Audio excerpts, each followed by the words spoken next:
কি রে, ওইটা কি বিধানদের দেখা যাইতেছে না? এ বন্ধু, খারা খারা খারা। কি খবর? তাহলে বন্ধু অনেকদিন পর দেখা সাক্ষাৎ হইলো। আমি তো 2 দিন পর আবার ঢাকা চলে যাইতাছি।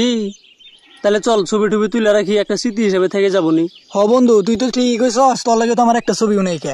তাহলে কাউরে পাইলে ভালো হয়। ও আচ্ছা, ওই যে একটা লোক তো দেখা যাইতেছে, দেখি ওর দিয়ে ছবি তোলা যায় কিনা। ভাই, আমাদের একটা ছবি তুলে দেওয়া যাবো? হ্যাঁ অবশ্যই, ছবি তো তাহলে তুলে দেন চায়। মোবাইলটা কো, মোবাইলটা দাও। এই লন ভাই মোবাইল।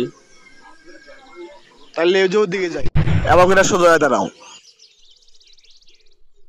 এই পাশে হাত দাও, এবার করে হাত দাও। আচ্ছা ঠিক আছে, যাই তাহলে। আচ্ছা ঠিক আছে আচ্ছা ভাই। ঠিক আছে, তাইলে আমি যাই। আচ্ছা বন্ধু, ভালো থাক তাহলে।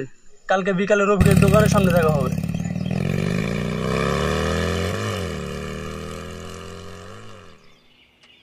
বিধান তো কইলো যে রফিকের দোকানে আসিস, রফিকের দোকানে যাই দেখি তো আরে পাইলাম না।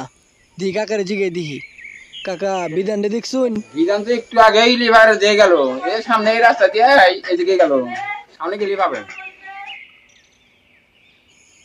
গরুটা দিক দিয়ে ঘুরতেছে, গরুটা খেতে ঢুকাই দিই, ঘাস টাস কিছু খাবো নি। না রে, গরু নিয়ে আর পারলাম না রে।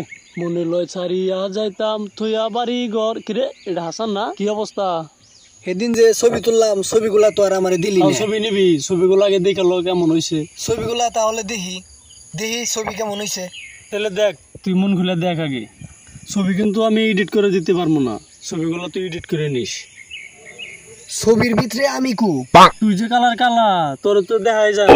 আবার তোর দেখা যাবো। আচ্ছা, ব্রাইটনেসটা বাড়া দেখি। কই কই, দেখি দেখি।